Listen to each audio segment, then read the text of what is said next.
appreciate our tourism community. I appreciate our hoteliers.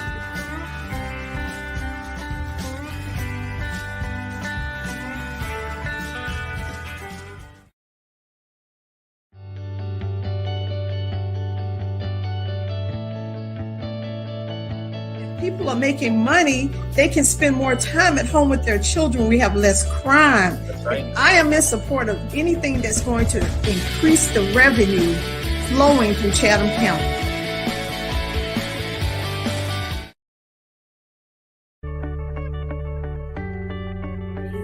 My core values, which are compassion, ownership, right. We've heard a lot of empty, broken promises. I'm excited to be a part of the new Fort Wentworth. In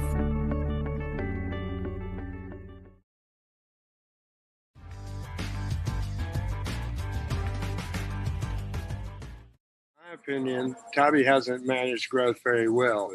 We still have a chance at bringing back our community.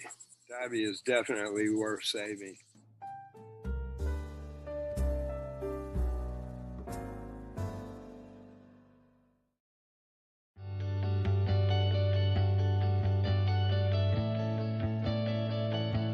But yet you're pushing people out of their community to put them where? It's time for the communities to start winning some.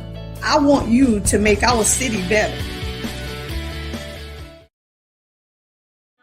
Don't you think it's time for the city of Savannah to have an honest tourism management plan? Let SCAB start paying its fair share? And the hospitality industry needs to increase its wages? The impacts of new growth should not cost residents. All local elected officials on council and commission should have term limits. We're working hard to accomplish these policies. We need your help. Please contribute whatever you can, $5, $10, or $20, by going to bettersavannah.org. Donate. Thank you.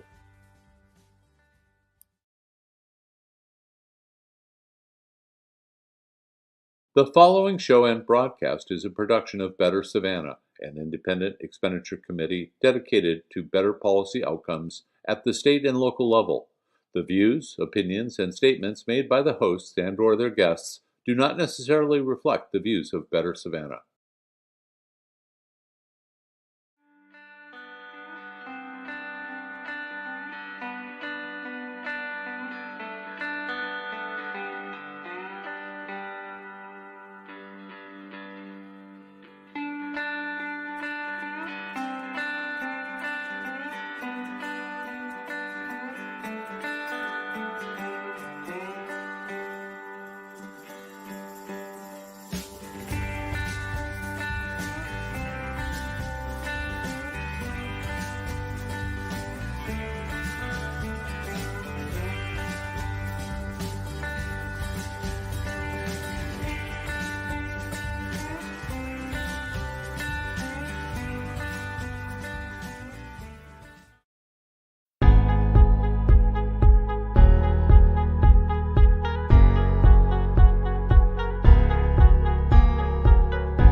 John?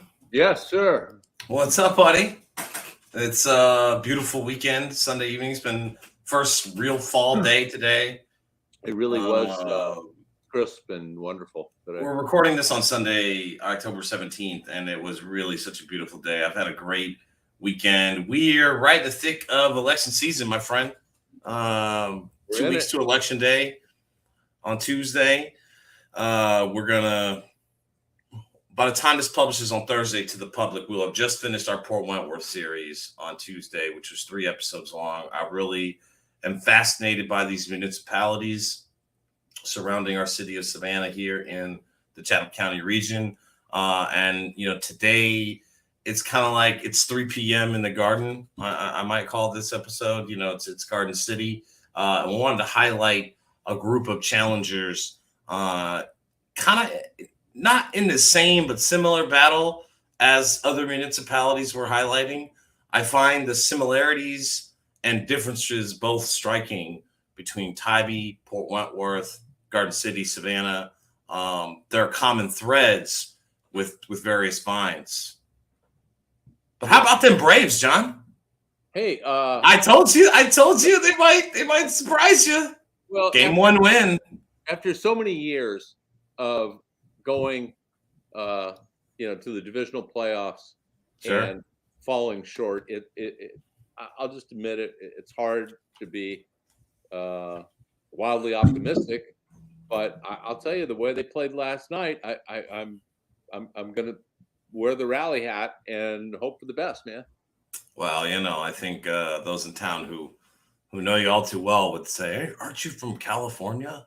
Well, yeah, my parents had season tickets right behind home plate the first year Dodger Stadium, Chavez Ravine opened. Wow. I think we had them for 2 or 3 years. So I grew up with Sandy Koufax, Don Drysdale, Maureen Wills. So there's Dodger blue in my veins. Yeah. But I've been here 28 years. So my son Taylor and I have gone to a lot of games at the old and new stadium. Yeah. So this is a very tough series for me because my roots are Dodger blue, but my current and future are well, look, Braves won, Dogs won. I thought Kentucky might be the stunner for Georgia. They usually let us down with one of these teams. Luckily, the Falcons are off this week, so they didn't ruin Georgia sports for us this weekend. It's sports and elections. That's all we've got time for right now. So other than that, I'm not sure. After November 2nd, we'll take a deep dive into some of these. What do we call task force reports, John? Yeah, we gotta catch up on. We gotta catch up on these task force reports. See what they've been up to. Task Force City, Task Force Mayor.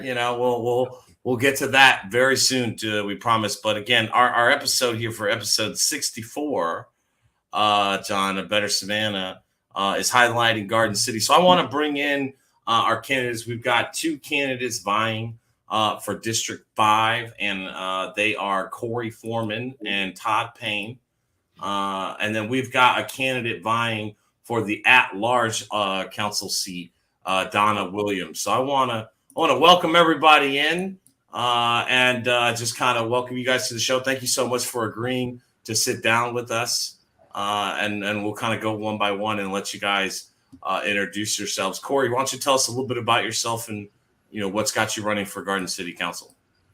Yes, Chet. Thank you guys for having us. So I'm running for Garden City Council because I see the maintenance needs and the lack of recreation and the family-oriented environment in Garden City. I want to see Garden City have a better future. Garden City is a place that's right in the heart and middle of everything around us. Pooler, Savannah, we're close to 95. The city has a lot of room for growth and a lot of places to go. We just needed to go in the right direction and keep residents in mind, along with the upcoming, growth of the ports and warehouses and other industrial development. My big points are public safety, the industrial impact, and the infrastructure upkeep. If we can focus on those, I feel like Garden City can stay and be a great place. Awesome. Thank you so much for that introduction. Todd, why don't you introduce yourself to our audience, our listeners and viewers. You're also vying for the District 5 seat. That is correct. First of all, thank you for having me on here. I appreciate it very much.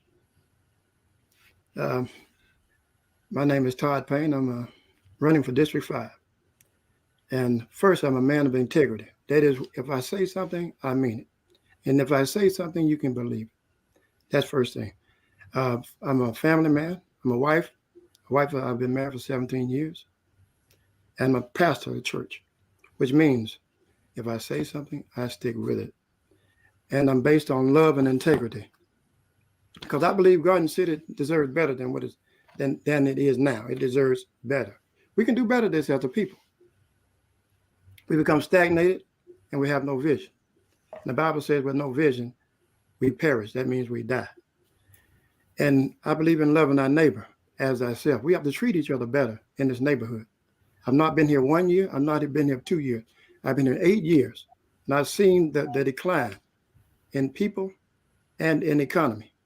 And we become industrialized instead of residential. Therefore, we need to change. We don't need to change the people because it's a great place.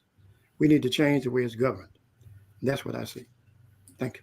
Thank you so much for that introduction. Donna, you're running for the at-large candidate position. So there are some issues that are District 5 specific, but really most of the issues are citywide. Tell us a little bit about your background, what's got you running for the at-large seat, and your thoughts. Thank you. Thank you. Thank you so much, Chuck and John, for having me and the opportunity. Again, I am Donna Williams. I have actually lived in Garden City for approximately 20 years. So I'm a wife, I'm a mother, I'm a grandmother. I have well over 25 years of leadership experience. And whereas this is my first time running for a political office, this is not my first time public service, engaging in public service. I've been on the board of Feed the Hungry at the beginning when it was Savannah Feed the Hungry, and then out there in the trenches throughout other organizations, and even have my own nonprofit organization. So I've always been about helping and serving people. I have to say that first. My leadership core values is all around integrity, being accountable. Not only me being accountable, I love for people to have my staff. I tell them, hold me accountable, just like I'm going to hold you accountable. I think accountability is important. And then being fair and consistent. As I started looking around more and more and really paying attention and tuned to my community in Garden City, it seems as if we've gotten stagnant and I say left behind. I look at our sister cities, and they've tripled in not only growth from a residence perspective, but everything else as well. I mean, Port Wentworth, you go in there, things are booming. I travel there. I want to go to Publix. I'm going to Port Wentworth or Pooler. And it's almost as if we kind of stayed, I don't know, just sitting here and watching things happen to us instead of us being engaged. The residents don't have a clue of what's happening or what have you. And our city hall has moved almost as far as it can be from the residents that they're supposed to be serving. And it's so funny when you look at our website at City Hall, our vision is all around prosperity and, being in the community and things of that nature. But as I look around, it's far from what's happened.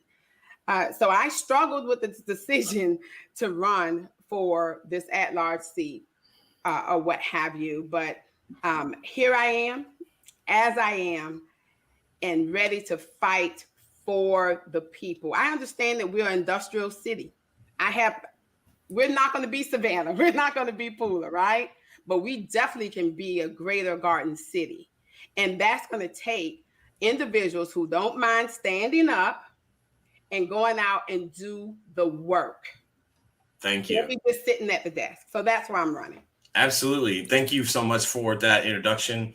I'm gonna let John, and even if I drop off, I'm just because I'm producing, trying to get everybody into the big box, obviously, for their answers. A lot of what you guys said in your introductions kind of leads to one of the just major basic premises of Better Savannah. And so I'm just going to let John ask that question and direct the kind of follow-ups with each of you. So John, why don't you ask our kind of overall premise question, because I think it's very applicable for Garden City. Okay. The 25 or 30 years that I've been here, I've seen nothing but growth and prosperity. And I'll give you some examples. Savannah College of Art and Design 30 years ago probably had 1,100 students. Today they have 11,000. The port was doing 700, 800,000 containers 30 years ago. And today they're doing 4 million. And they expect to double that in the next 7 or 8 years. The visitor tourism numbers 30 years ago were maybe 1 million a year, and now it's 14 million a year. This prosperity and growth is everywhere, and it's constant. So our question is, why does our city, Savannah, still have the same poverty percentage, 27, 28% today that it had 30 years ago before all this prosperity and growth? Now, I know Garden City probably doesn't have 28% poverty, but since we're neighbors, there's crossover, bleed through, and interaction at all sorts of multiple points. Do you have an explanation for us on why the city of Savannah, and if you want to tie it to Garden City? I would say it's regional. I mean, I think, first off, John, I think there's similar amount of poverty in Garden City as Savannah. And these candidates can confirm this. It's not like Port Wentworth, which is more suburban that we just spoke with the last few episodes. Yeah. But also, I would say that the growth of Garden City in the industrial space has been heavy. There's lots of growth in terms of jobs. But I think we're really talking about kind of if there's so much growth, how can the quality of life and the crime and the poverty still be so high in both Garden City and Savannah, kind of from a regional approach? But direct the question wherever you'd like, John. Well, I just looked up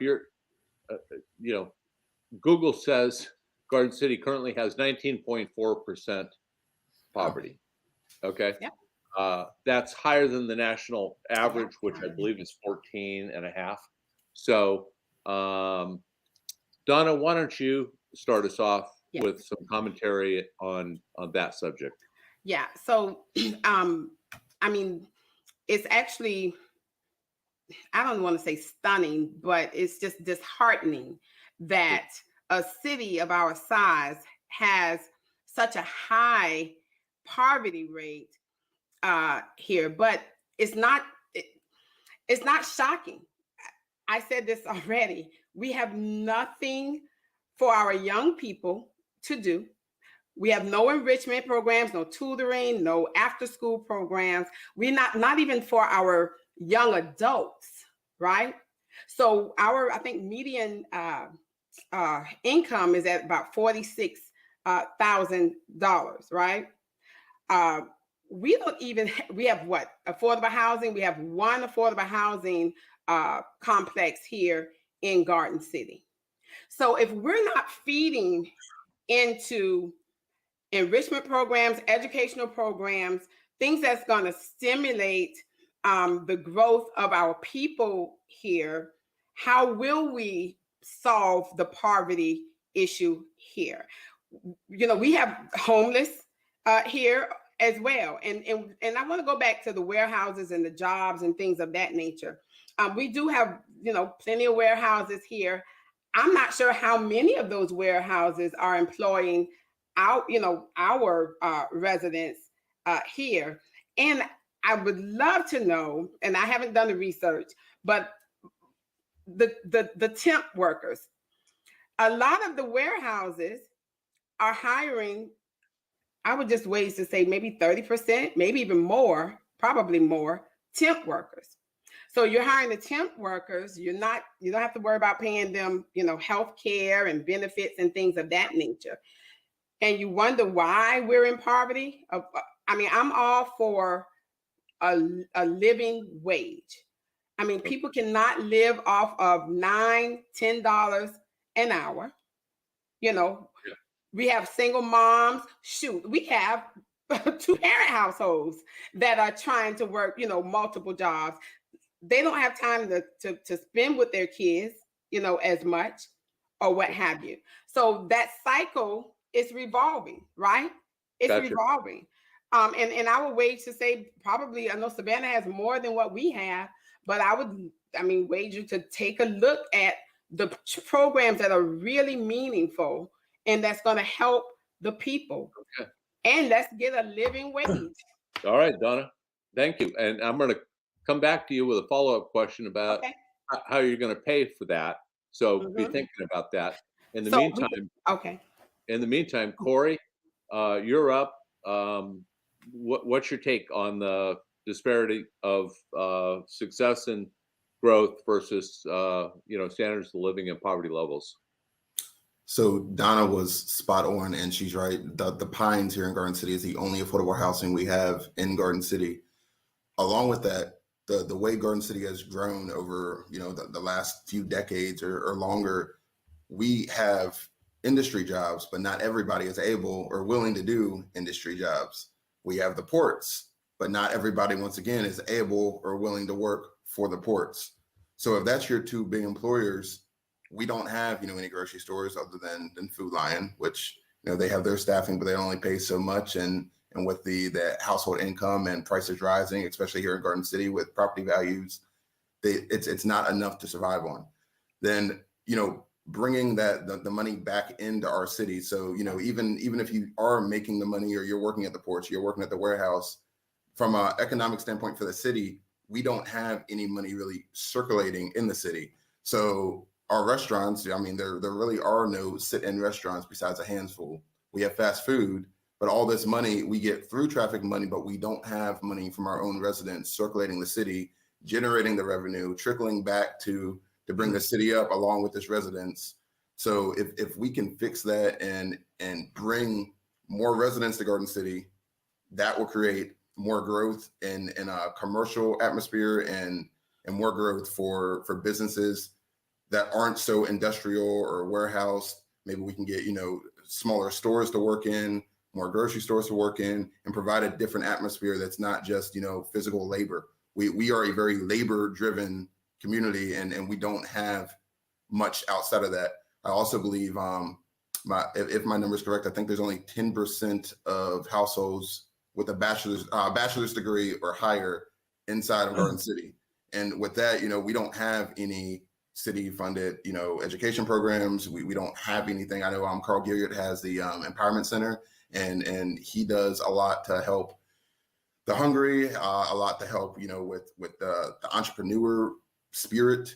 But other than that, the city itself, we have nothing to offer. Gotcha. Thank you. Let me follow up with you, Corey, before we go over to Todd, just quickly. You talked about Carl Gilliard. You've got a whole legislative delegation that has tremendous amount of control or power to craft legislation on a local level. Is there much collaboration, or does the current city council, in your opinion, take advantage of and utilize that legislative delegation group to try to bring good change to the city? I don't believe so. The way I look at Garden City, and it's sad to say, is the council meeting is the council meeting, the workshop is the workshop. There's no talking in between. So instead of being, if you're elected to an elected position, instead of doing that full time and taking care of what needs to be taken care of, it's like a hobby. They come to the council meeting, they go through the flow of the council meeting, but there's no outside communication. And I know you might touch on it later on, with the ports. So I won't speak too deep into it, but I've seen a show or two of y'all's before, and I do believe that if Savannah, Port Wentworth, and Garden City, if we all were sitting there at a table and came together to bring that collaboration between all the municipalities, along with the ports, along with the state legislature, we could actually come together and do something as a whole community, opposed to just whoever's sitting there, just sitting there. All right. Well, thank you for that answer, Corey. And I'm going to come back and ask you about consolidation as a subject, as well as your other colleagues. But for now, Todd, if it's been a while, but the question really is, the county has just seen a crazy growth and expansion, and yet we have this, constant poverty problem. Whether it's Savannah or Garden City, Todd, tell us your thoughts about it. Well, they've already touched on most of the points. Inadequate, that means there's no affordable housing. And the city is really just looking over people of this community. I work with the Garden City Housing Team. Right now, we're in the works of trying to build and make way for some new affordable housing around here. My wife and Tammy and Mona Lisa Monroe, they went to a board meeting up in, I think it was in Auburn, Georgia, all about getting grants and how to see about getting affordable housing brought to Garden City. And as long as we sit still and look over these things instead of doing things about them, the city is going to stay stagnated. You know, he talked about meetings. I've been to the meetings. The meetings last 5 to 10 minutes. They might discuss a thing or two and it's over. Really? But, yeah, until you put hands on instead of talking, it does no good. It's no good to sit and talk about something if you're not doing anything about it. Okay. That's the way I look at it. Now, poverty is going to keep getting worse and worse. It's getting worse now. But until we do something about it, make things more affordable, we have people come from Savannah to Garden City to work, but they take their money back to Savannah. We have people that come to the ports and work. They come to the ports, and even though 15 to 20 million people pass through here, they don't buy their goods here. They don't buy groceries here. They don't buy their food here. They buy gas where they live. They buy food where they live. They just pass through here. That's all it is, a pass through city. We have to do more to generate money here. And once we can, love starts here, spread abroad, the same way with money. Money starts at home. We have to keep it home, then we can spread it abroad. But as long as we talk about doing something and not doing it, it's irrelevant. Thank you for those answers, candidates. This next question is for all of you, but I'll start with you, Donna, because I think there's a couple of specific follow-up questions for District 5. And this question is about the future relationship with Georgia Ports Authority, right?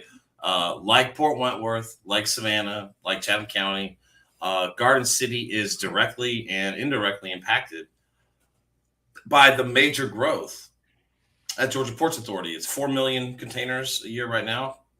That number is expected to double to around 8 million containers in the next 8 years alone.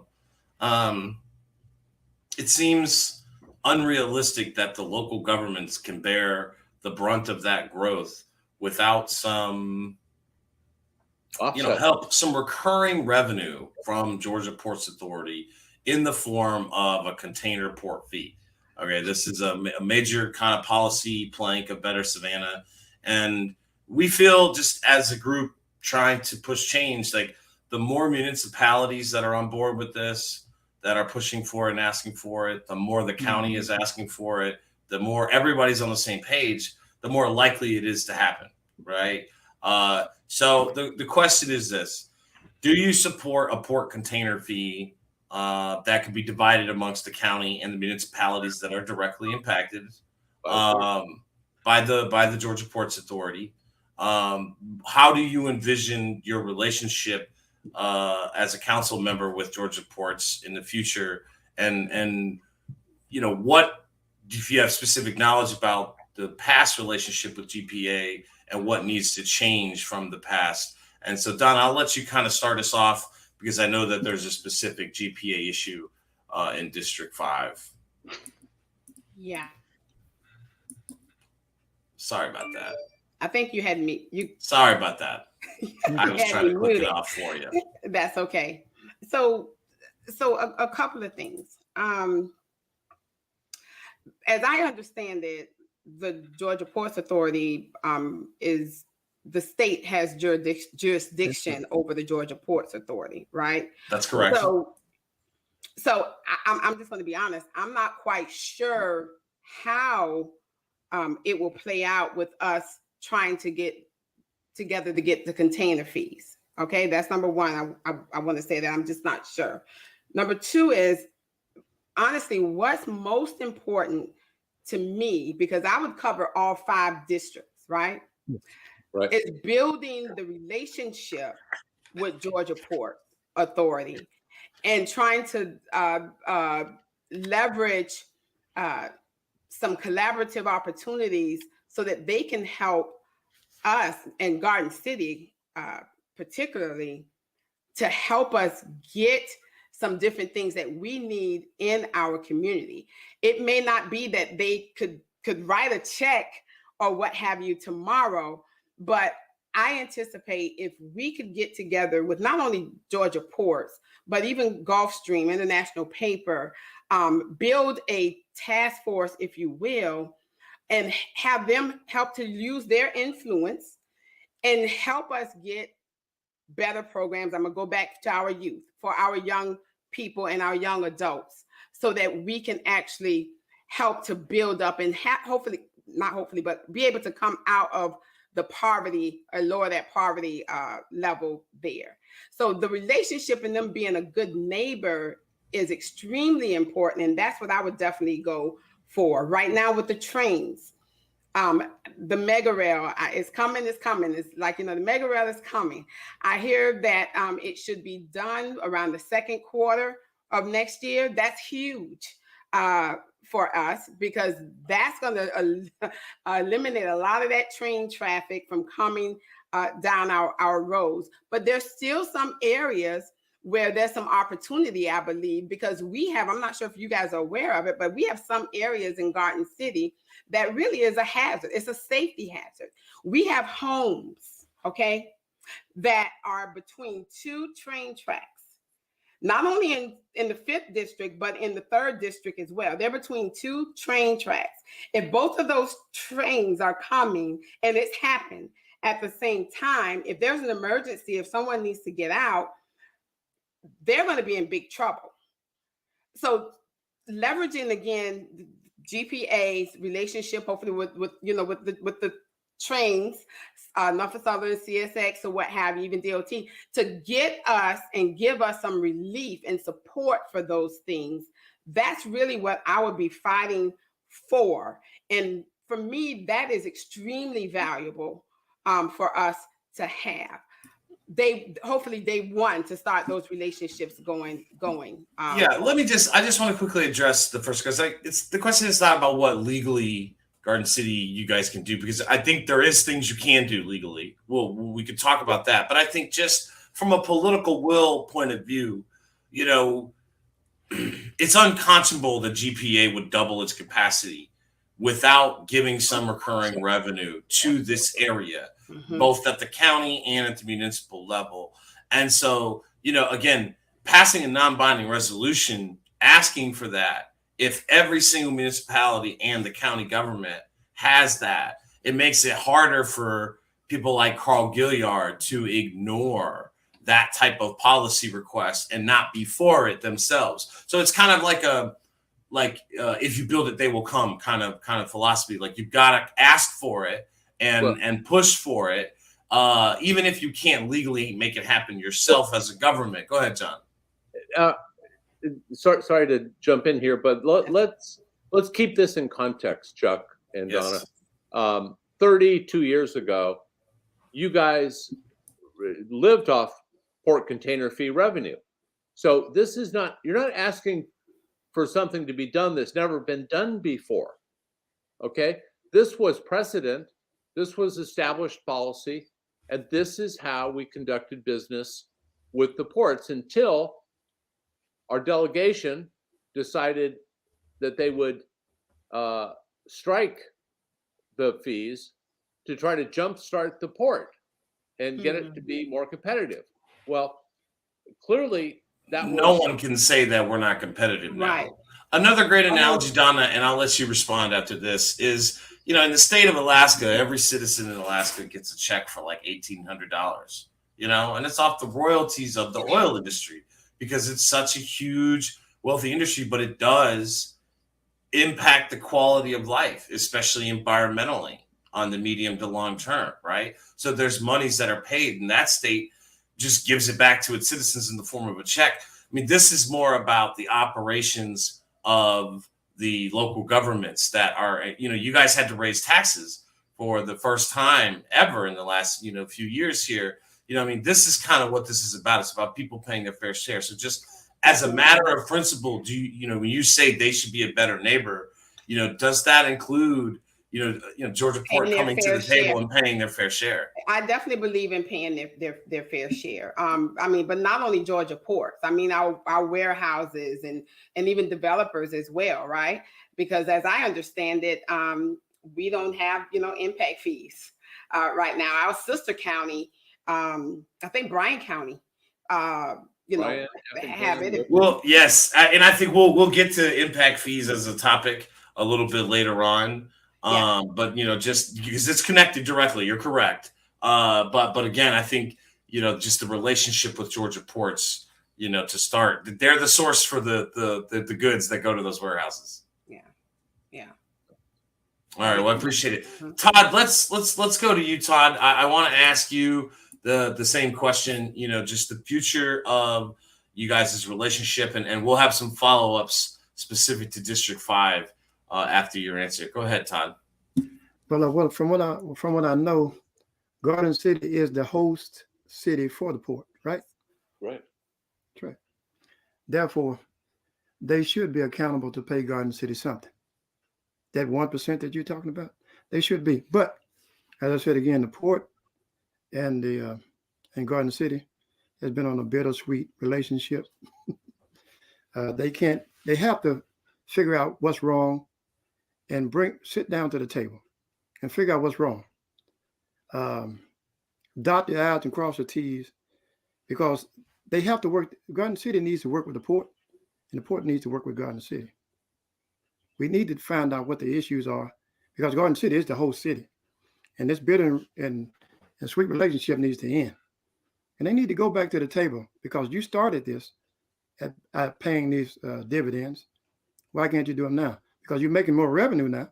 Therefore, you should be able to do more, I figure. So we need to push for something to help Garden City grow and tax them, if possible. But first, we got to mend those wounds, because you have to get them to come to the table first. So support for a port container fee, mending some wounds from past bitter parts of the relationship. I hear that loud and clear. We need them to benefit us. Well, Todd, one of the most local issues in your district race is this fire station that is owned by the Georgia Ports Authority. The land is, and apparently it's not going to be renewed for lease. What's that going to do to your district? Where is Georgia Ports as a good neighbor in leaving your district without direct fire service coverage kind of overnight? Sounds like they don't care. And that's where the relationship has gotten. Because once you cross that Street 25, everything's at Ports. Everything. And it all belongs. I work in and out of there. I go in there almost every day. They don't tend to care about what Garden City thinks about them, because they rule that side of the street. Therefore, what they say on that side of the street goes. And I don't think Garden City can do nothing about it, really, from the way it looks, because they're state-owned and state-regulated. Therefore, when you mess with them or you go against them, you go against the state. And that doesn't just stop here. That goes all the way to the governor's office. So we have to do something to, like I said, to get them to move. I don't know what it is, but if we have to do something, as you say, tax them in some kind of way, or bring all the heads to the table and figure out what the problem is first. Then maybe if we tell them that we'll work with them and they'll work with us. Thank you for that. Yes, thank you for that answer, Todd. Corey, this is an issue directly impacting your district, but I want to get your answer on the first question first. Do you support the idea of port container fees coming from the port divided between the county and the local municipalities? Do you support that as a concept, for the future of this area? I 100% support that, and I don't see any reason, absolutely at all, that we couldn't do that. If you look at like Long Beach takes a like huge container. $48 a container. Yeah, that's 48. You know, I was asking for $1 or $2. I think I've heard you guys mention before $5. That's even reasonable. So Garden City, our general fund is only about $10 million. The ports Look, if we can get to the point where we're arguing the number, that's a win for us. I mean, it's 0 right now. So whatever the number is, we'll likely be fine with it. But, you know, I think 5 when you do, you know, we start to break off the county here, a couple $100,000 to Tybee for the sand, and Port Wentworth needs this, and Savannah needs a big chunk because it's got the largest population. When you start to go into the calculations like SPLOST and stuff, yeah, I think $5 starts to sound like a good number, but that's just my personal opinion. I'm open to that debate. So you support the idea of port container fees, and would pass like a resolution, you know, non-binding to that effect. That's what I think we need, really. I think every municipality has to be passing these non-binding resolutions. The county's got to be doing the same, because then the only way the media and the public will hold the state representatives and senators accountable. You know, that's just my opinion. Agree. Like, when you look at like the state representatives and stuff, you know, they work for us just as we would work for our residents. So when it comes down to taking a fee, to me, it's not really a negotiation. It is business because it's money from everybody. You know, the ports, it's a business, you know, and it's state level. But at the end of the day, the state representatives, they need to have our interest in mind because that's what they're there for. So when you said about the fire station, for example, so, you know, I wanted to ask you the follow-up about the fire station. Did I have it? Do I have it wrong? Do I have something missing? Right. So the fire station, we are leasing that fire station. We do not own it. So Donna and I were at the last budget workshop and at the council meeting, and we touched on this. So the city, as of this second, doesn't know exactly where we're going with the fire station, where they're going to build it, what we're going to do. We just know we're going to have a new one. So when the ports bought all that land back in the day and demolished the houses out on Main Street, that was part of the purchase, I believe. When they got it, now that fire station, it's dated, it is falling apart, it's dilapidated. But at the end of the day, literally, we don't even own our own fire station. So the talk, it wasn't really a deep talk. Their comment at the budget meeting and the council meeting was maybe put it over on Facility Thomas over by our gym, which I wouldn't find any problem with that, because it puts it on a side of the railroad tracks that I feel like the fire would have more access to the community and the residents. But, you know, that's one of those things that, you know, okay, you've known they've owned this land for so long. I don't understand why we would even think it's okay to lease it in the first place. We should look into, you know, getting our own fire station. Yeah. We are the city, they are the ports. You know, they're not out for us. They're not trying to get us. You know, Ty was saying about a bad relationship. For me, what I know, I mean, it's not like, you know, the ports come out and they're like, oh my, I hate Garden City. You know, they're literally my neighbor. You know, I can throw a rock and hit a train, you know, or if you're lucky, you might even hear one on this call.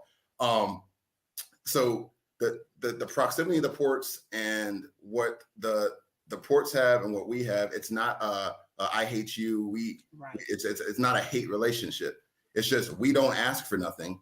None of the cities, we haven't came together to ask for nothing. So if we could actually come together and ask, there's no reason why we can't get it. You know, even if they had to up their fees, when it comes to a $5 fee for them, that's, you know, it's nothing. For us, that's our roads. The ports, even without the fire station, the amount of truck traffic and the amount of warehouses and the amount of stuff that comes here to the ports, it does such a bad toll on the roads, the streets. You know, you got to watch kids around train tracks. We can't put playgrounds in certain places. The impact directly from the ports is so large that, you know, we're here to help them build and grow, but they need to be here to help us. And I feel like if we all came together, there's no way a state representative would put that down. Let me jump in, Chuck, and make a comment. Corey, you're absolutely right. But let me remind you and everyone else that in asking for the port to contribute through container fees, you're not asking for something that's not been done before.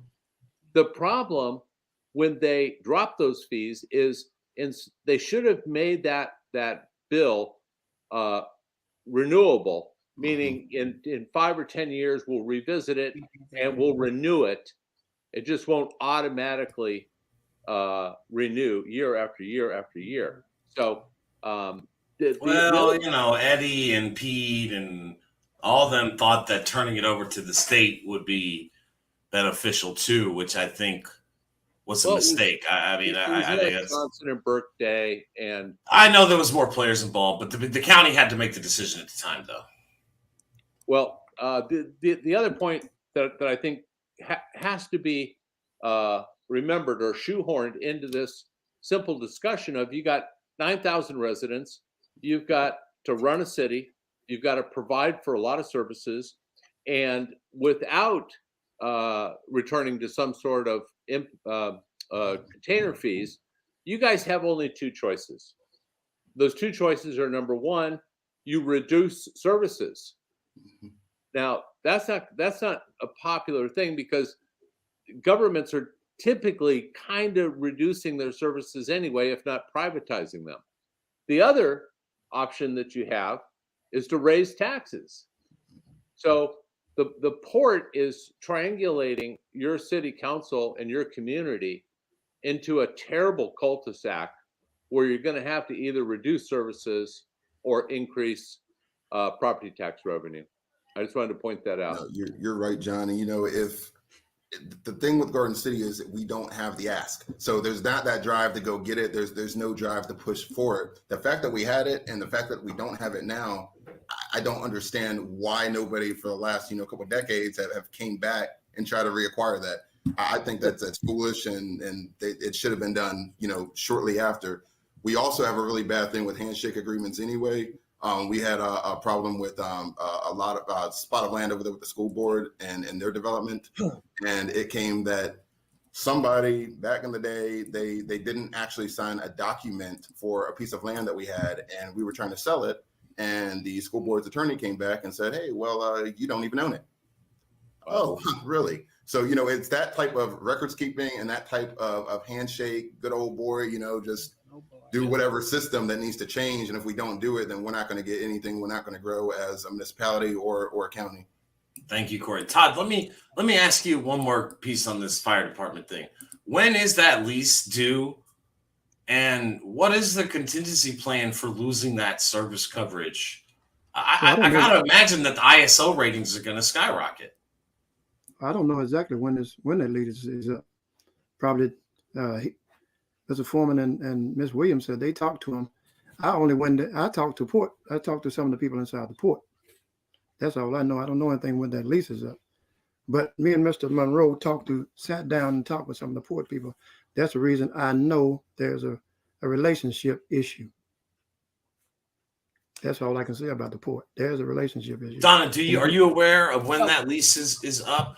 I was going to say, and actually we were at a budget meeting, so we didn't speak with anyone. I just want to make sure that was clear. So in that meeting, they discussed that the lease was coming up. I got the impression, because we weren't able to speak at that meeting, but I got the impression that definitely by next year, that lease was coming up, because we're on the speed track of trying to find where to go for our fire department to serve that area.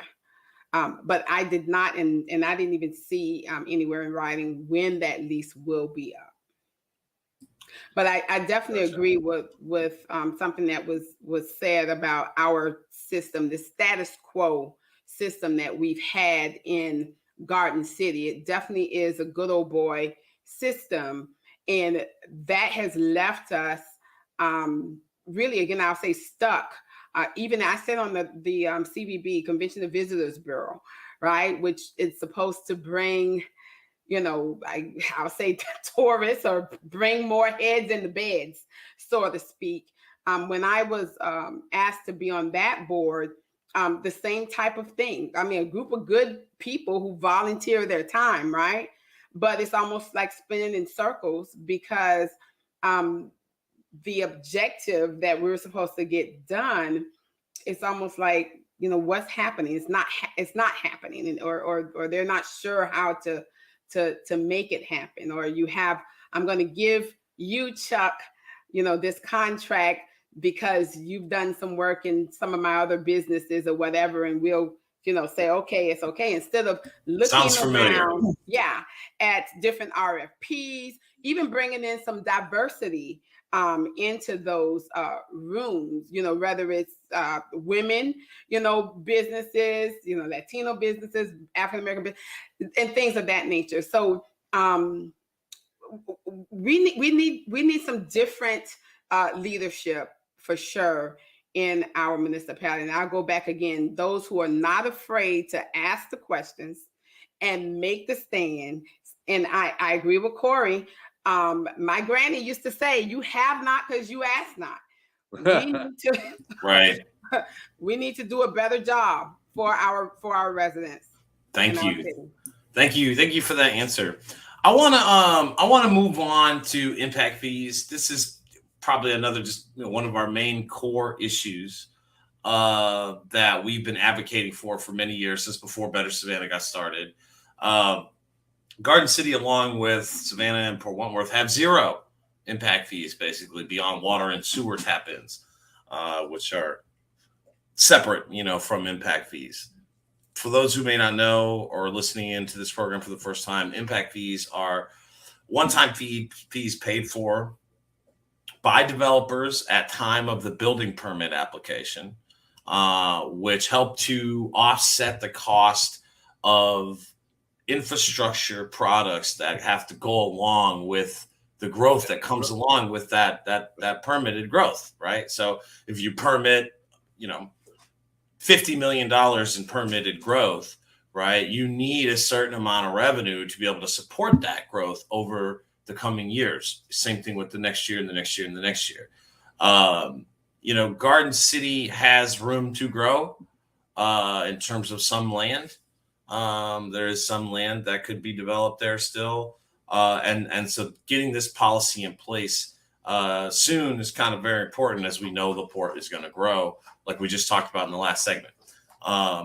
Impact fees is not really a partisan issue, right?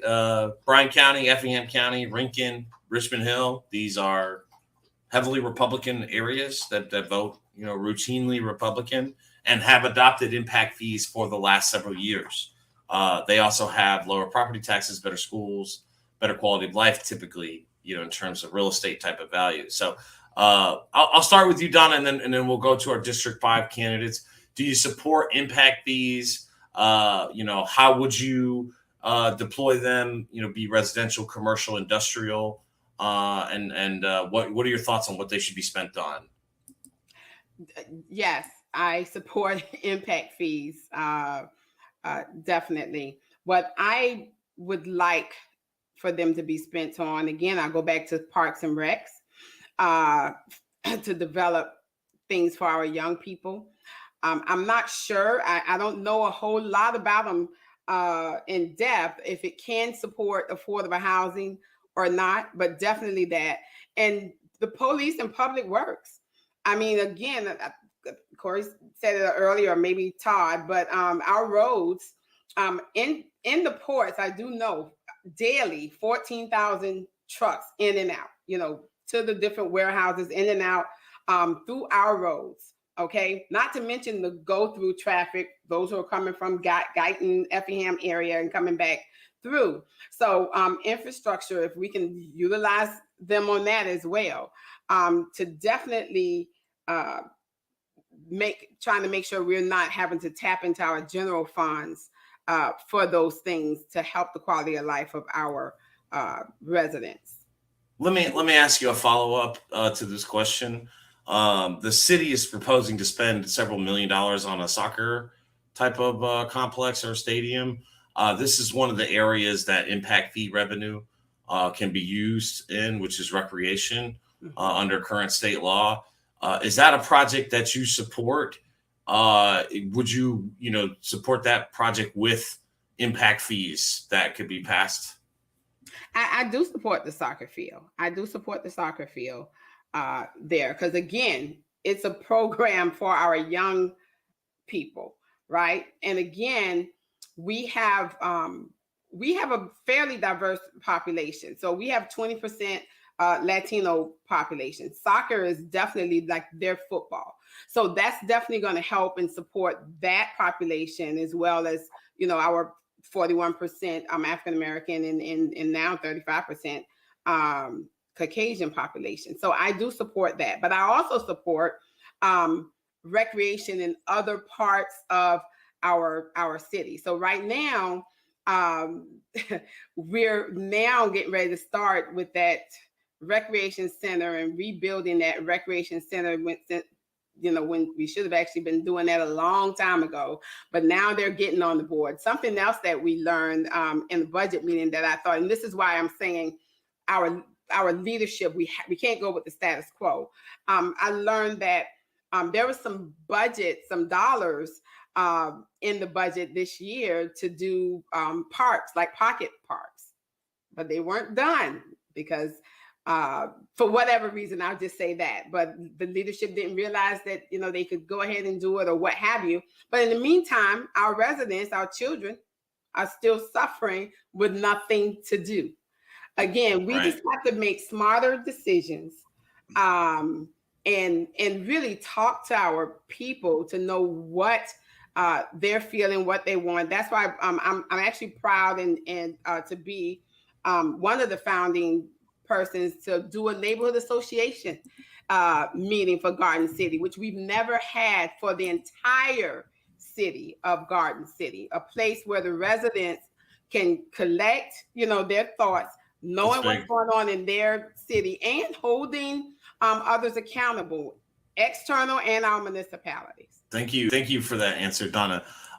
Corey, let me go to you, Corey. Do you support the concept of impact fees? And is that soccer complex, is that in your district or in another area of Garden City? So I would like to start by saying I definitely support impact fees. And with the growth of the city and the warehouses popping up, that itself will generate so much revenue to reinvest in the city so we can bring more residential homes along with the industrial growth. Industry growth. So the soccer complex. So that is not in District 5. That is on Highway 80. If you know where the Badger Rentals is. Okay, that's what I thought it was. I didn't think that was in District 5, but I don't know the district maps as well as you guys probably do. I'm glad you brought that up, though, because that soccer field, the 2019 estimate for that soccer field to be completed is $4.2 million, and that's 2019. So I want the soccer field because I want the recreation. And what it's supposed to be, it's 2 natural grass fields along with 1 turf field with stadium lights, bleachers, and they have a nice little path going around it so residents can walk. But the problem is, like Donna touched on the gym, the gym is in talks now along with the soccer complex, and the soccer complex is primarily being funded through SPLOST. So, with the general fund, we don't really have money to throw into recreation like that. But with SPLOST, we can take that advantage and we can do that, which is also why the impact fees and the port fees, container fees, all that is so important for the city. So we don't have to rely just on SPLOST funds and we can finally spread the money out to where it needs to go. So you have the soccer field that, once again, 2019, it was 4.2. And then the gym, which the number to redo that gym as it sits right now, just fixing the structure, was $1.7 million. So now if you look at that, we're talking about fully tearing down this building and rebuilding. So you're talking foundation, plumbing, the debris removal, the whole 9 yards. So if a soccer field is going to cost 4.2, I guarantee you that building has to be, $10 million or more. So where is that coming from? So, because the city hasn't kept up with the maintenance it needed, you have a huge building that could have been, great for the city, and that's now dilapidated. You have spray foam falling off the ceilings. Nothing works in that. So now, how are you going to take that money from a SPLOST fund and spend 4.2 for a soccer field, and then possibly 10 million? And they're talking about doing this, more now than later on a building to rebuild it. And that's where, if we have those impact fees and we have container fees, it wouldn't be how are we going to do it? We have the money to do it. So the impact fees need to happen. We don't have enough residential development as we do industrial. I mean, we barely have commercial. The biggest development that we have every day is our industrial development. So when these companies come in, there's one we're going at right now at City Council. It's on the corner of 80 and Old Louisville.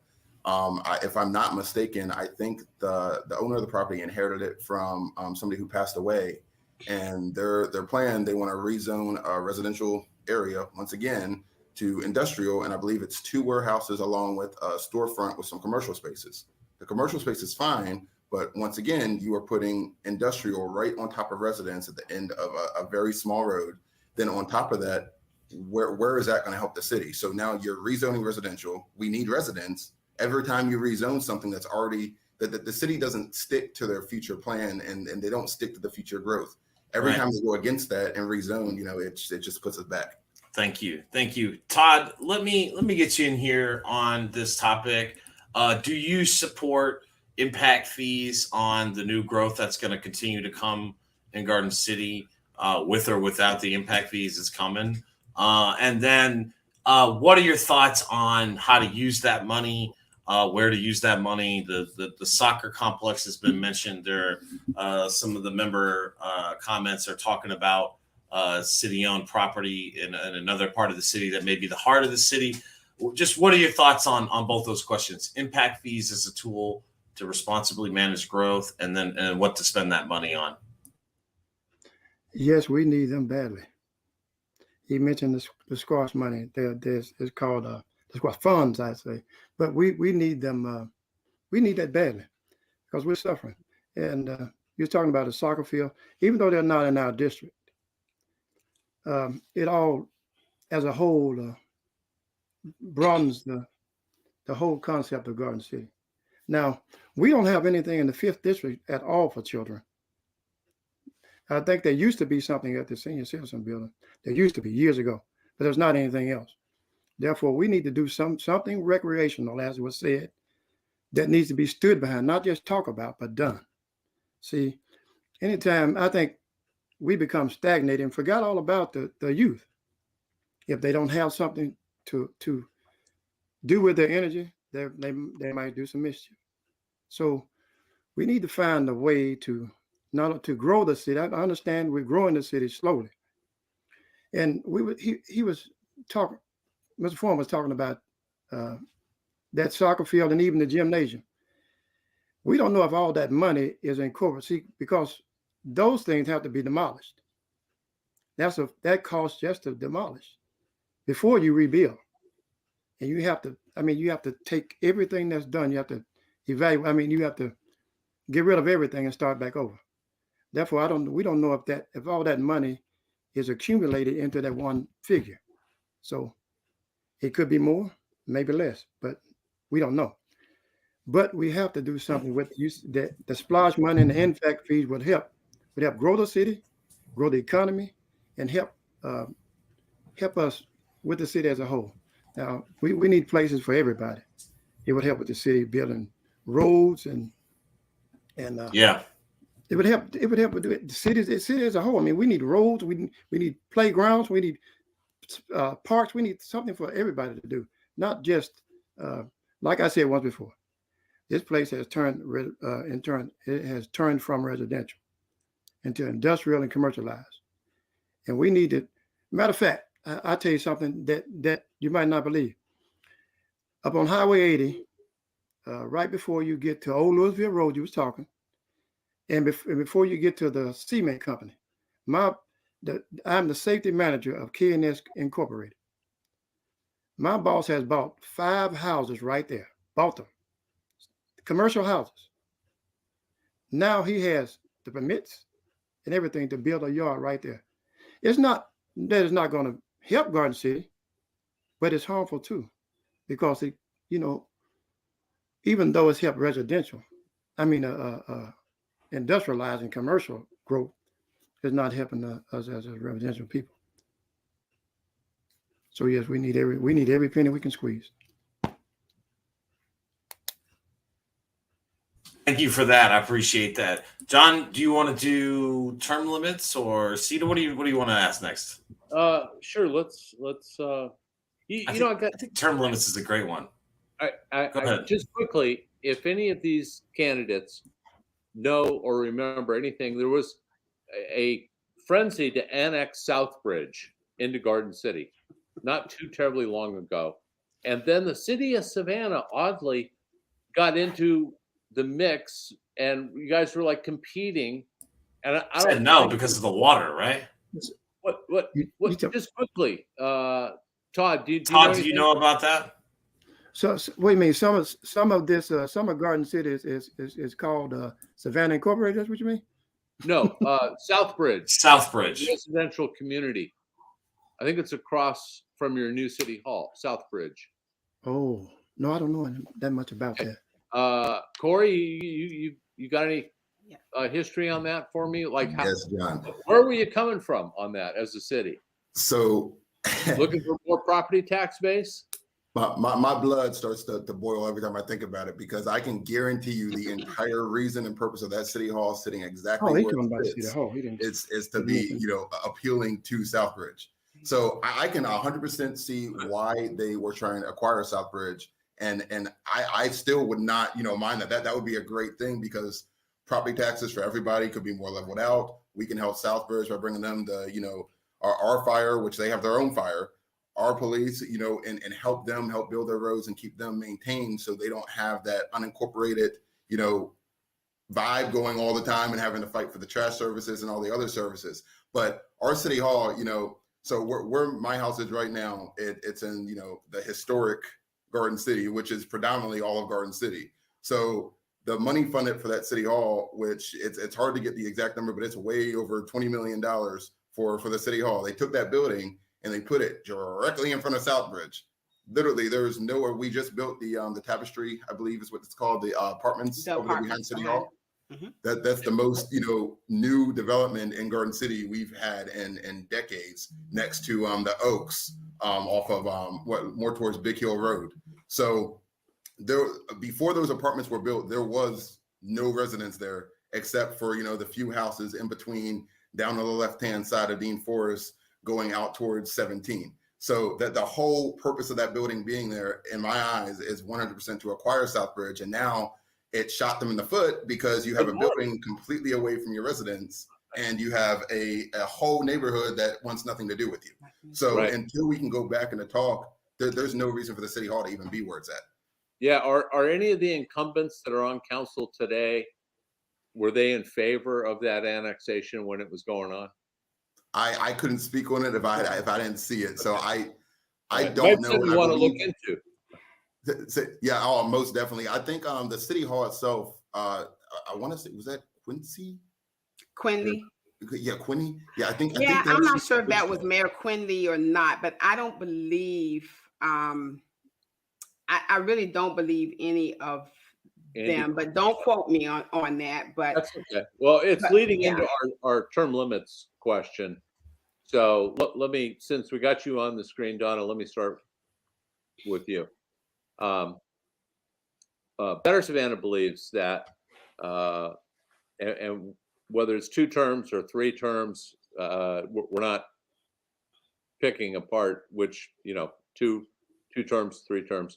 We just feel that there is a proven history of entrenchment here, and I won't name names, but there are some people that I served on the county commission with that basically served for 24 years, 20 years, 18 years, and in the short time that I was on the county commission, which was just under 3 years, they didn't do much.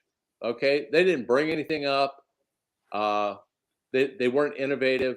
They were just placeholders. So anyway, to make certain that we have the best possible representative government as possible, how do you feel, Donna, about having term limits instituted for Garden City, be it 2 terms or 3 terms, and then a rotating schedule so your whole council doesn't term out at the same time? Right. What do you think? Well, we currently do have a bit of a rotating schedule here in Garden City. For your elections? For our elections. Okay. Yeah. But I am 100% in favor of term limits. I think that helps individuals not to be stagnant in their tenure. I think it helps to breed new and fresh ideas, innovativeness, to help serve I think when individuals are, and I never say all, right? You never say all, but I think a large percentage of individuals who've been in offices for long periods of time, it's no longer about the city or the people of which they're trying to serve. It's more about their status, and they like to be called the whomever, mayor pro tem or whatever that is. So they stay behind the desk and they go ahead and just pound, whatever they want to do and put their stamp on it and keep it going. And it's not benefiting the city. So I'm in favor of term limits. Most entrenched, thank you. Most entrenched incumbents typically become, not all, to your point, but they become a rubber stamp for business as usual, which suppresses any sort of innovation or progress. Yes. Todd, what's your take on term limits? Good or bad for Garden City? They need to be. We need term limits. Okay. We need them bad. People become complacent. They, like you said, they put a rubber stamp just to pass something by. And that's what it has become. Really, it's like that here now. Right now, people like the title. They like to wear the title, but they don't do anything to stand behind the title. There's no movement because they just stamp whatever's there. Okay, good, keep it moving. Yeah. That's it. And I believe you got to put, not only say things, you got to do them. Faith without works is dead. That means if you talk about something and don't do anything, it's irrelevant. So, therefore, yes, we need. Thank you, sir. Thank you, sir. Thank you. Corey, you're up. What's your take on term limits? Bump it or dump it? So I want term limits for municipality all the way up the federal level to Congress. I think term limits are needed for everything from like what Donna touched on with the new ideas and new people. I also believe in the education part of it. I don't care if you're city council. I don't care if you're the president of the United States. It comes down to you need to educate yourself so that way you can educate people and you can grow in the career. So if you're not a career politician, that's good. But at the same time, like all of us as candidates, we've never served as any, political role before. The closest thing to politics I had was the military. So, when you come in and you don't know, you need to find out and you need to learn. So, as a candidate, you should learn and grow with your city. Then another interesting thing with the term limits. So not even just on term limits, but back in 2017, I was scouring the internet trying to figure out why I could not find numbers on the 2017 election for this same rotating election. So I called the Board of Elections and I was on the phone with them for an hour and I went to every website I could. We literally practically canceled the entire election in 2017 because not one single candidate ran opposed for District 5, the at-large position, or District 1. That is no democracy at all. That is sad. That's unbelievable. That's outlandish. No opposition. Not one. Even this election here, Ms. Marcia in District 1 is running unopposed once again, and this is her third term, I believe. Well, is she doing a great job? Absolutely not. Yeah. So John, let's go to the economic development. Talk a little bit about CETA and moderate. Kind of besides impact fees, what other tools and things are in store for Garden City economic development? Go ahead. This is one of our boilerplate questions for all candidates in the area. You're probably familiar with CETA, the Savannah Economic Development Authority. Much like the port, it's a state entity. For our podcast listeners, let me just explain that all communities, for the most part of any size or note, have an economic development organization. And the idea is that organization, CETA, has the power to abate property taxes. That means to either reduce them or eliminate them.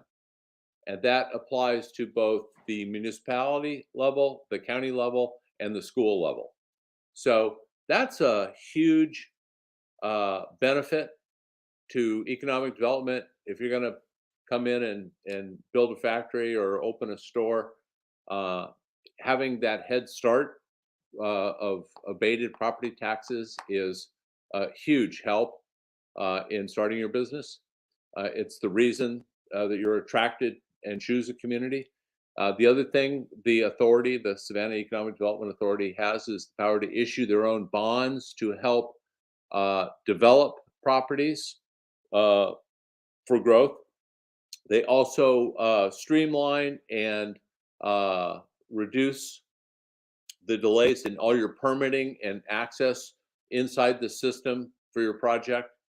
And this is normal fare, you know, whether it's New Jersey or Florida or here. And on the other side, the client, the benefit here is they're going to create 150 jobs, 200 jobs, whatever the number is. And the salaries are going to be, you know, 30,000 plus a year, whatever that works out to in the negotiated deal. So on one side, you get your property tax abated and financing and fast track in exchange for job creation and salaries. Well, CETA never verifies it through independent audit if the number of jobs that were arranged and guaranteed to create get created. We know this because when we question CETA, they say our numbers are built off of client projections. Okay. Every other economic development authority worth its salt has in their contracts with those businesses a clause that says that, you know, periodically, every quarter, every year, every 2 years, because of the benefits in the property tax abatements and loans, we have the right to come in and measure how you're doing in terms of meeting your commitments in this contract. And I'll tell you that if a client is low and underperforming, they'll say, what do we need to do to help you get up to the committed level of jobs? If they ultimately don't get there, they have what's called the clawback clause in these economic development deals outside of Chatham County. And that preserves the right for the government, the agency, CETA, to scale back the property taxes, and they have to pay a little bit more to offset for that. Anyway, the point is, we don't have a trust but verify protocol with our economic development authority here. Most others do.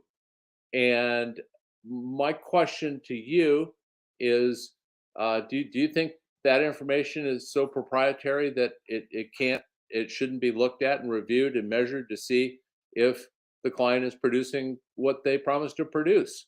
Let's start with Corey on this. Yeah, John. So, you know, Garden City has that problem with, you know, their contracts as a whole anyway, and looking back and making sure the best thing happens for the residents. So I strongly believe if you go into something like that, and especially using Garden City, we are not a rich city. You know, $10 million for general fund with $4 million alone going to the police department. We don't have, you know, money just to throw away.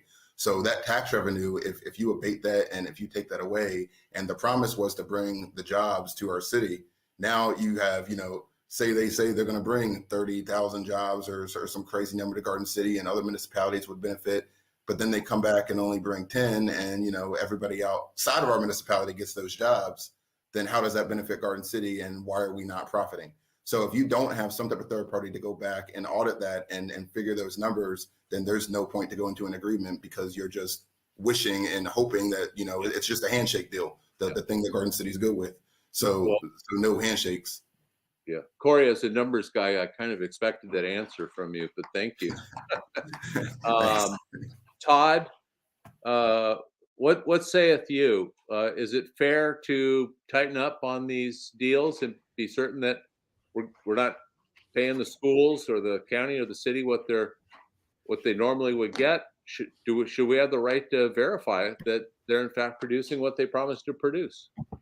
Yes, we can count it. We can call it checks and balances. How about that? Okay, sure. Yes, because promise is a promise. And if you don't check on a promise, it's not a promise kept, right? Yep. You started out telling us that in your intro, that your word is your bond, and you believe in accountability. So I anticipate accountability. If you tell me something, I'm going to check and see if you're doing it. And that's the way this needs to be done. Because a handshake doesn't mean anything a lot of times. It just means you shook my hand. Just like anybody wearing a cross doesn't mean they believe in God. Therefore, when you tell me something, you're supposed to tell me something in trust and belief and integrity. Therefore, I should have a right to check on you at any time about what we promised. So, yes. Excellent. Thank you. Thank you, Todd. Donna, does it make sense to you, or are we coloring this, or seeing this the wrong way? Measurements matter, John. Okay. Measurements matter. So my answer is yes. I don't see a problem with us having some type of, external auditing going on. In fact, I mean, in my own business, and I've been in healthcare in industry previously, and we've had different auditors come in all the time, spot auditors coming in to make sure that we're doing just the job that we say we're going to do. So I don't see that, why there's a problem with trying to get those measurements in the same way, to make sure, especially with a city like Garden City, who are in desperate need of, job creation and things of that nature. So we want to hold the feet to the fire to make sure that's what we're getting. So I agree. I don't see what the issue is there. Thank you. Yeah, it's kind of, I don't mean to be parochial about this, but, if my folks said your allowance is $10 a month, and you got to mow the lawn once a week, and I mow it every other week, I would think my allowance would be reduced. So I hate to simplify this, but I don't think this is a complicated, outlandish, or immoral, request of an economic development authority. No, I don't think it is either. Another criticism that we have of CETA is the structure of its board. The board of directors to CETA is appointed one of three ways. It's a 15-member board, and the seats are rotating. The seats are appointed by the Chatham County Commission, the City Council of Savannah, and then by the board itself. So the board itself appoints that third seat. Now, when the authority was created, Savannah and Chatham County, let me mute the old man there. Savannah and Chatham County are we're much smaller. Okay. It's much more of a regional approach now with the West Chatham Super Site, the Bryant Super Site, a lot of different things.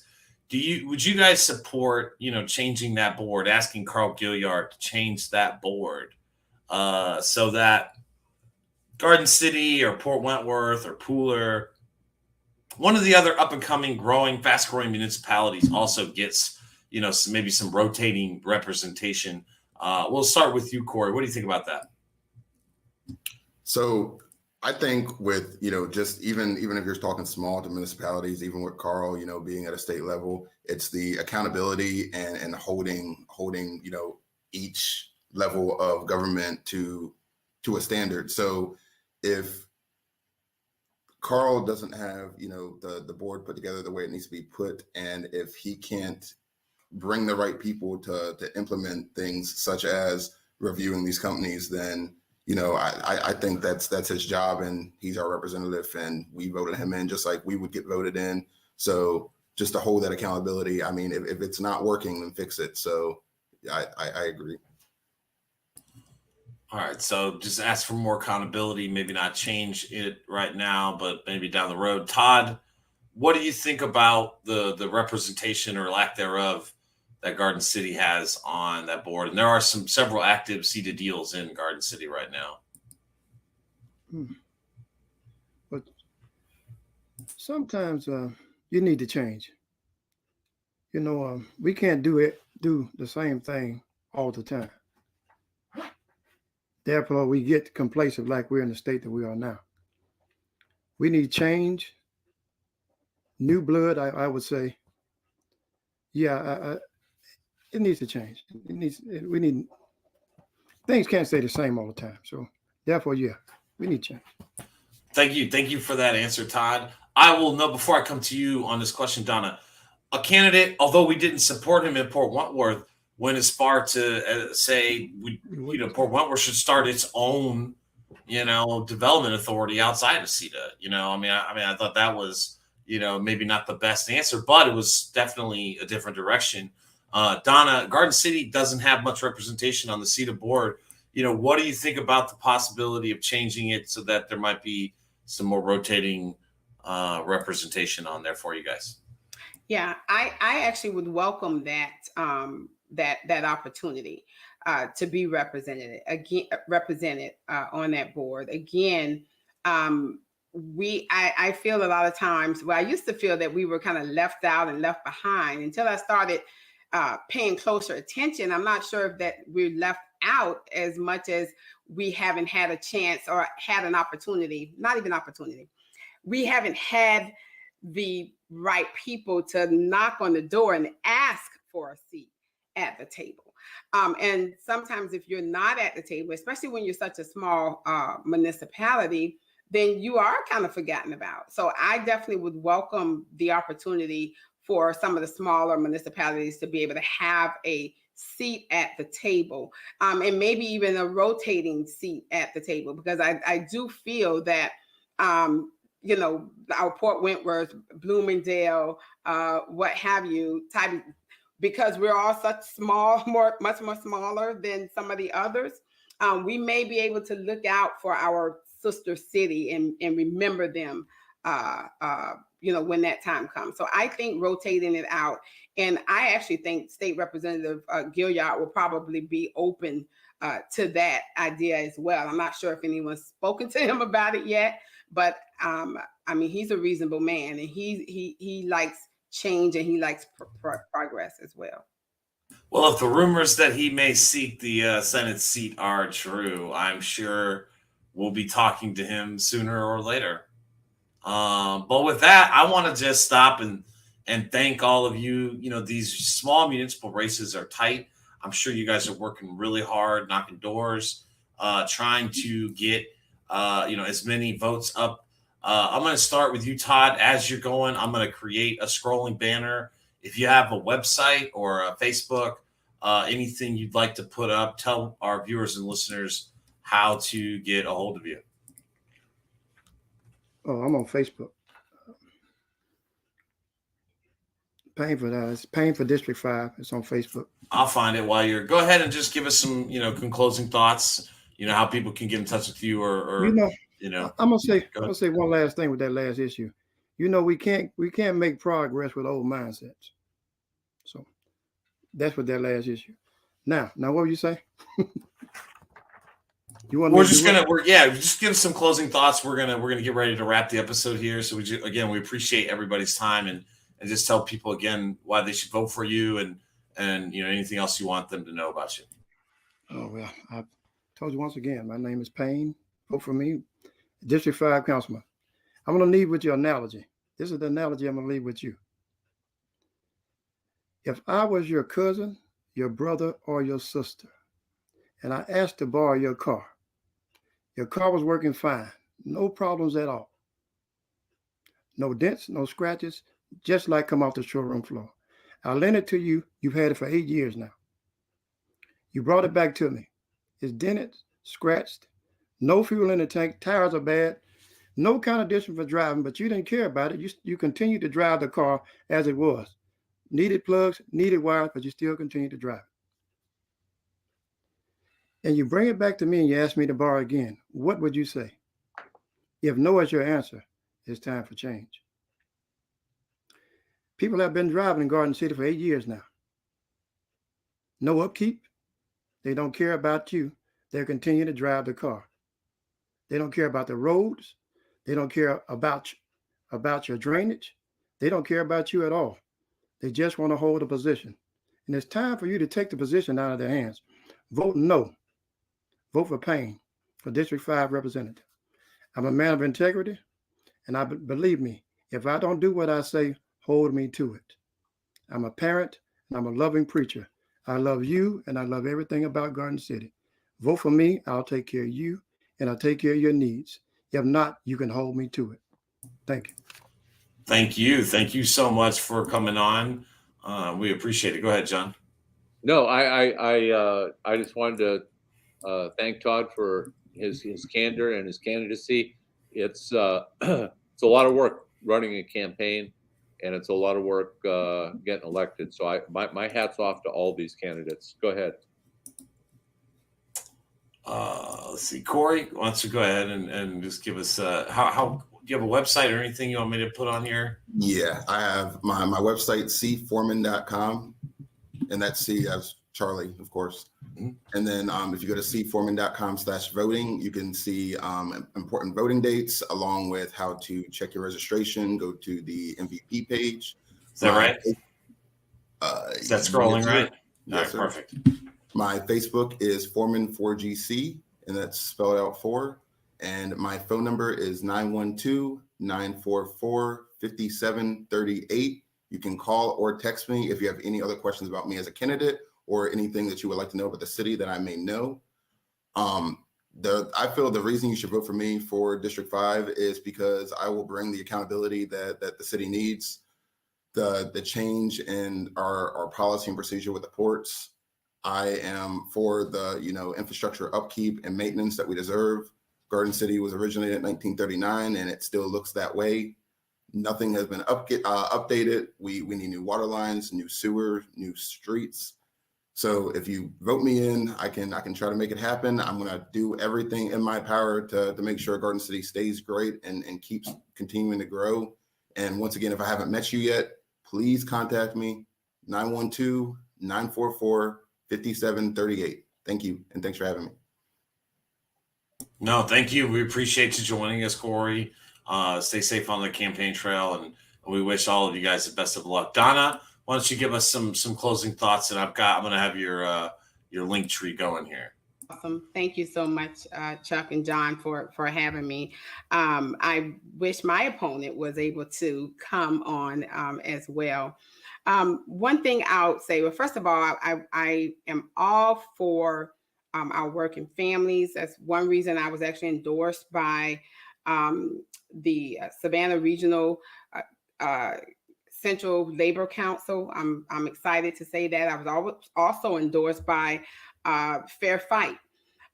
Surprisingly so, I was extremely excited about that because they've actually did their homework. They checked me out to know, which candidate would be the best. I feel I am going to be the best to go for our at-large position, which is what the position is on the ballot, the at-large seat, because we're tired of the status quo. I've been here 20 years, and if it ain't broke, don't fix it. It's not going to work this time. It's broken. We're not moving forward. It's time for us to do some bigger and better things for Garden City, all of Garden City, not just, our own benefits in hand. So again, I am all about move forward. That M does stand for making a difference in my community. O is opening up opportunities that's going to benefit not only our young, but our young at heart and residents as a whole. That V stands for being a voice for all of our residents throughout our city, all 10,800 and something of them, okay? And that E stands for enhancing our education for our young people and our individuals that need continuing education, our businesses for business development and residential recruitment. Donna Williams is all about moving forward, helping our city get back to where it should be, a greater Garden City. Thank you. Thank you guys so much again. I really can't, thank you guys enough for taking time out on a Sunday evening after a lot of hard campaigning. We just want to again wish you guys the best, in these last 2 weeks. This episode is premiering on the 21st, which is Thursday. So there's Saturday voting, Sunday voting at the early voting locations this weekend. And there is one more week of early voting, and then the election is November 2nd. So again, we appreciate all those candidates. We streamed this episode live to our members in our private Facebook group. You can get access to that. We're actually I don't think you have to come, John. You can jump in the comments, but we're going to have a member's reaction to this episode in just a few minutes here, in about 20 minutes. So I'm excited about that. If you guys want to support us, if you love this content, if you're just getting to know us from the Port Wentworth series, the Tybee things, the Garden City stuff we're doing now, please join us. It's scrolling below, www.bettersavannah.org. And so again, we appreciate, if you're finding us for the first time. John, what did you think, man? I thoroughly enjoy fresh candidates who haven't been co-opted, and I thought there were a lot of good ideas.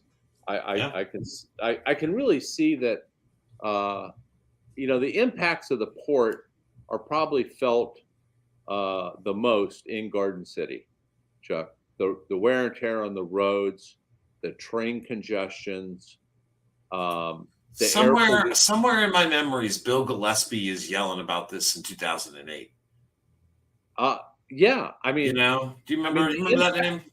We talk about impact fees Yes. in a new construction context because of the capital projects that need to be built because of that growth, yet aren't sustainable, with the existing property tax base. So here we have this gigantic industry.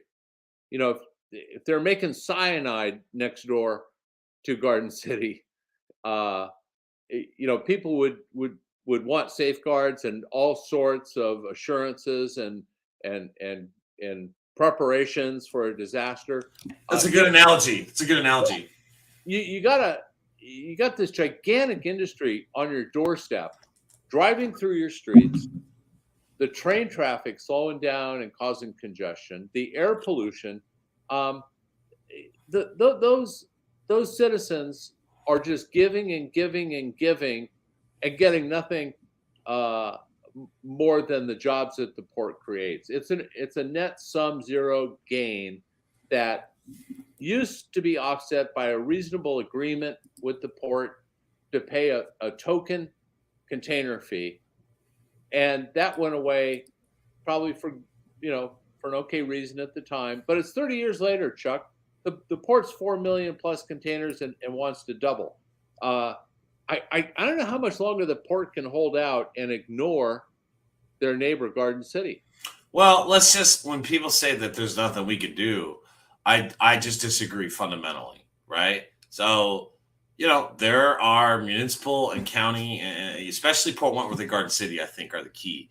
They have all these roads in and around. I mean, far be it from me to have all of those roads under construction, and slowing traffic down until again, I'm not saying that's what they should do. I'm just saying, to think that we have to openly support them. You don't have to give every warehouse a variance to the 50-foot, encroachment line, or you don't have to do this, or you see what I'm saying here? There are tools available at the municipal level. One thing we didn't get a great chance to talk about was a search for a new city manager. Maybe we'll get a chance to talk about that privately with them. Donna Williams, definitely seems like a great leader. Seems like kind of the vision for a new council there. I think for sure she needs to get elected based on what I just saw. Yeah. Well, an incumbent that refuses to engage an opponent is a weak incumbent. Sure. So if you can't defend your record, I would say your record's not real good.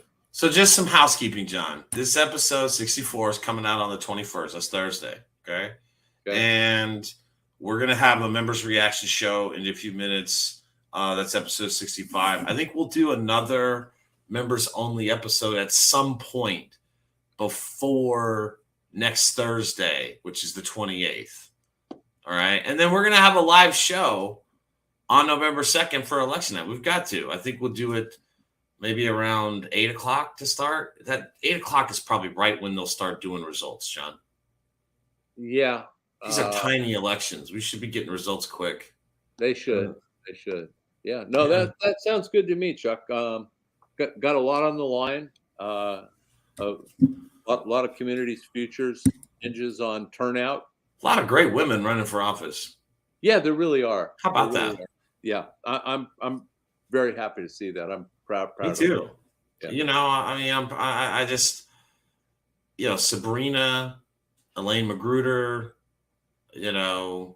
Gabrielle Nelson, Joe Smith, Janet Hester. I mean, these Donna. I think it's a diverse group of women, white, black, young, old, very representative of the future of Chatham County. So I just thought that was very interesting. But again, guys, we recorded this on Sunday night on October 17th. If you want access to more content, get the content quicker than when we put it out to the public, join us, www.bettersavannah.org.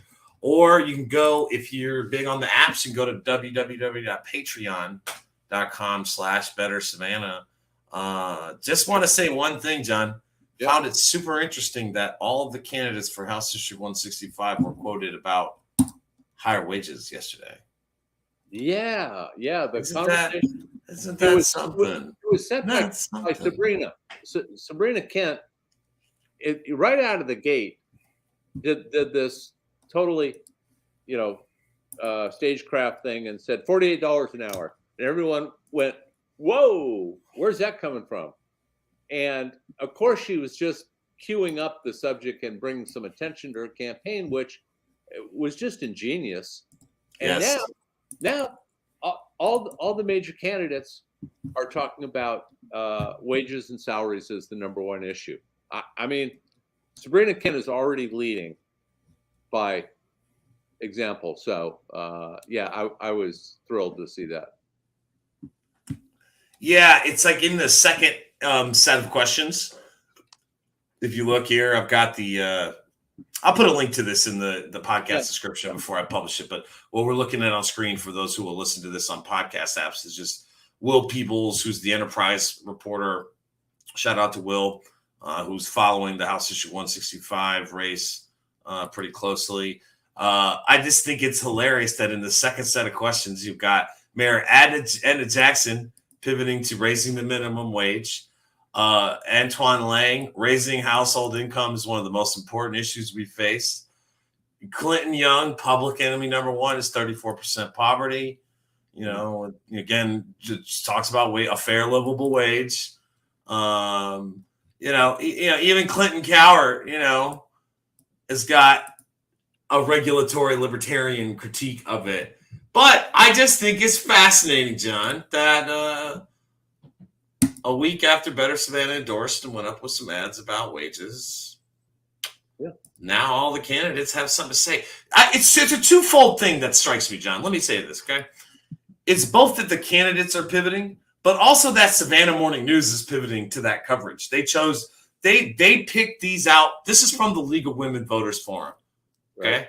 So they will basically just covered this forum, took these quotes out of there. So what that means, John, is 5-6 days ago when this was recorded, that's when these candidates had pivoted to this. And the newspaper is choosing to pull these quotes out.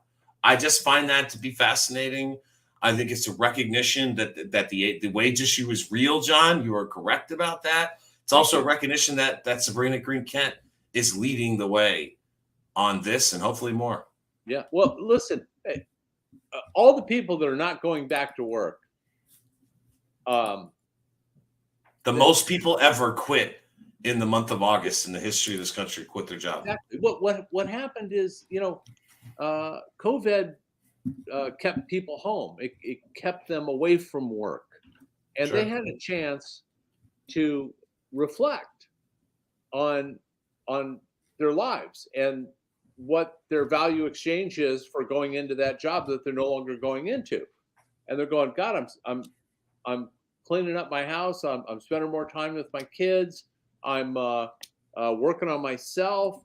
I'm not as stressed. My blood pressure is lower. But no, I'm not going to go back for $9-10 an hour. What? Why should I? Right. I'll be entrepreneurial. I'll do the gig economy. I'll make what I was making at that other job in a tenth of the amount of time I had to spend there. So if employers don't understand this, they're like, folding their arms. Business models have to change to a changing economy. That's just the bottom line. One more question for you.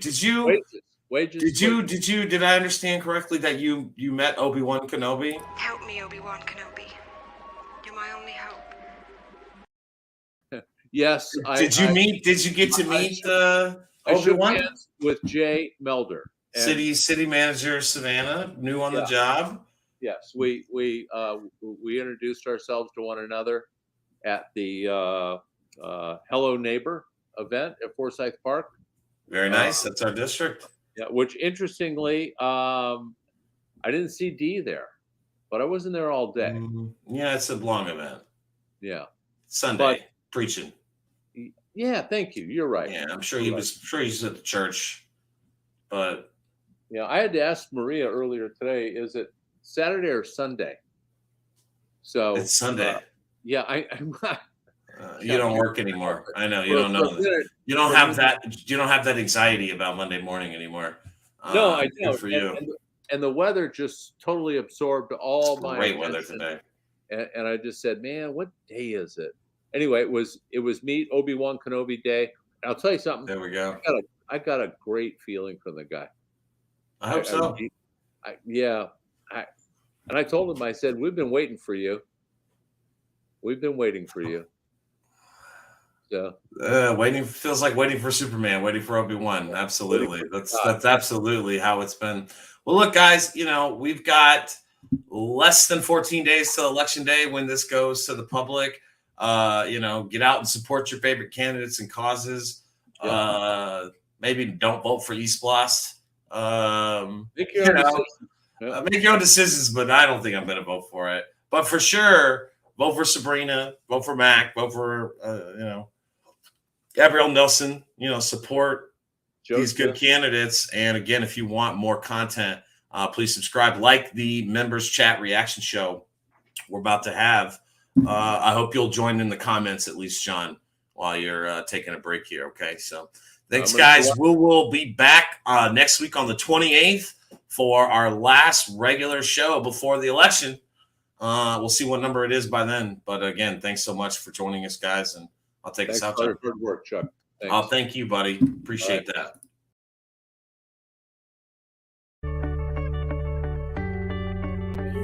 My core values, which are compassion, ownership, right. We've heard a lot of empty, broken promises. I'm excited to be a part of the new Fort Wentworth.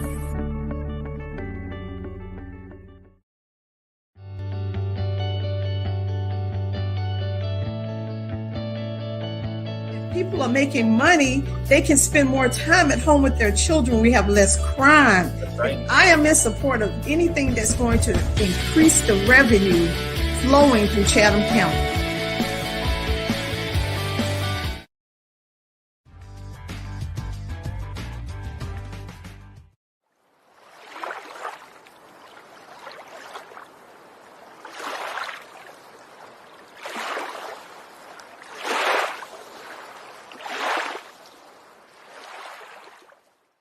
Tabby is definitely worth saving.